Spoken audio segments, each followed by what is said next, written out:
भारतीय संस्कृतीत व्रतांचे धार्मिक आणि आध्यात्मिक महत्त्व आहे। त्यात एकादशी व्रत हे अत्यंत पवित्र आणि फलदायी मानले जाते। एकादशी हा प्रत्येक महिन्याचा 11वा दिवस असतो, जो कृष्ण पक्ष आणि शुक्ल पक्ष या दोन वेळा येतो। पण या अनेक एकादशींमधून काही विशिष्ट एकादशींचे वेगळे महत्त्व आहे। त्यांपैकीच एक म्हणजे उत्पत्ती एकादशी। नमस्कार मंडळी, ऐका हो ऐका या आपल्या खास मराठी पॉडकास्टमध्ये तुमचं मनपूर्वक स्वागत आहे। आज आपण उत्पत्ती एकादशी या दिवसाबद्दल बोलणार आहोत।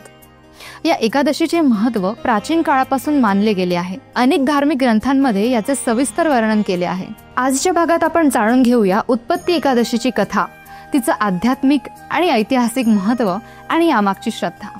उत्पत्ती एकादशीच्या महत्त्वामागे एक विशेष कथा आहे। प्राचीन काळात सतयुगात मूर नावाचा एक प्रचंड शक्तिशाली दैत्य होता। तो इतका बलशाली होता की त्याने इंद्र, अग्नी, वायू आणि इतर देवतांना देखील पराभूत करून स्वर्गावर राज्य केले।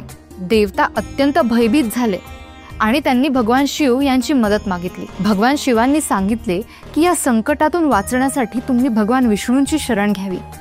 मग देवतांनी भगवान विष्णूंच्या चरणी जाऊन विनंती केली। भगवान विष्णूने मूर दैत्याशी युद्ध केले। हे युद्ध खूपच भयंकर आणि दीर्घकालीन होते। भगवान विष्णूंनी बाणांनी मूर दैत्याला ठार करण्याचा प्रयत्न करत होते, पण मूर पराभूत झाला नाही। अखेर थकून भगवान योग निद्रेत गेले। भगवंतांना झोपलेले पाहून मूर दैत्याने त्यांच्यावर हल्ला करण्याचा प्रयत्न केला, पण त्यावेळी भगवंतांच्या शरीरातून एक तेजस्वी आणि दिव्य देवी प्रकट झाली। तिच्या तेजाने मूर दैत्याला थांबवलं। तिने त्याच्याशी भयंकर युद्ध केलं आणि अखेरीस त्याचा वध केला। नंतर श्रीहरी योग निद्रेतून जागे झाले आणि सगळा प्रसंग समजून घेतला।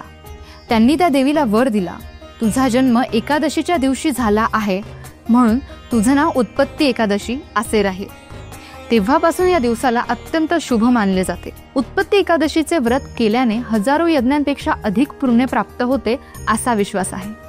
एकादशीचे व्रत हे देवतांना अतिशय प्रिय आहे, म्हणूनच या दिवशी केले जाणारे व्रत, उपासना आणि साधना अत्यंत फलदायी असते अशी श्रद्धा आहे। अनेक प्राचीन धर्मग्रंथ आणि शास्त्र या व्रताच्या महात्म्याचं वर्णन करताना सांगतात की या व्रतामुळे पाप नष्ट होतात, जीवनातील अडथळे दूर होतात आणि भक्तांच्या आध्यात्मिक उन्नतीचा मार्ग मोकळा होतो। व्रताच्या दिवशी सकाळी लवकर उठून शुद्ध जलाने स्नान करावे। त्यानंतर भक्तिभावाने भगवान विष्णूंची पूजा करावी, ज्यामध्ये धूप, दीप, नैवेद्य, फुले आणि विविध पारंपरिक विधींचा समावेश असतो। दुपारी आणि संध्याकाळी व्रत करणारे भक्त भगवान विष्णूंचे भजन, कीर्तन करतात आणि इतर धार्मिक कार्यक्रमांमध्येही सहभागी होतात। संध्याकाळी दीपदान केल्यावर रात्रभर ध्यान आणि भजन कीर्तने केली जातात। रात्रभर जागून भगवंतांची स्तुती केली जाते।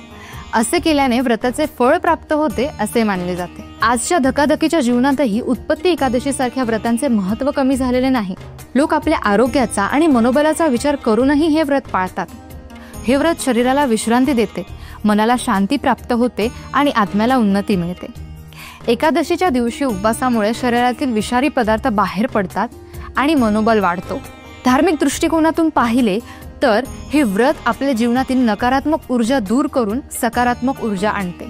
त्यामुळे उत्पत्ती एकादशी व्रत करणे फक्त धार्मिक कर्तव्य नाही, तर आरोग्य आणि मानसिक स्थैर्याचाही स्रोत आहे। उत्पत्ती एकादशी हे व्रत आपल्याला धर्म, अध्यात्म आणि जीवनशैली यांचा सुंदर समन्वय शिकवते।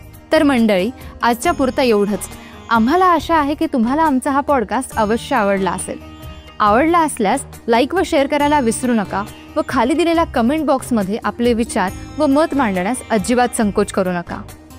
ऐका हो ऐका या मराठी पॉडकास्टच्या पुढील अपडेट्स जाणून घेण्यासाठी आमच्या चॅनलला सबस्क्राईब करा व बेल आयकॉनला प्रेस करायला अजिबात विसरू नका।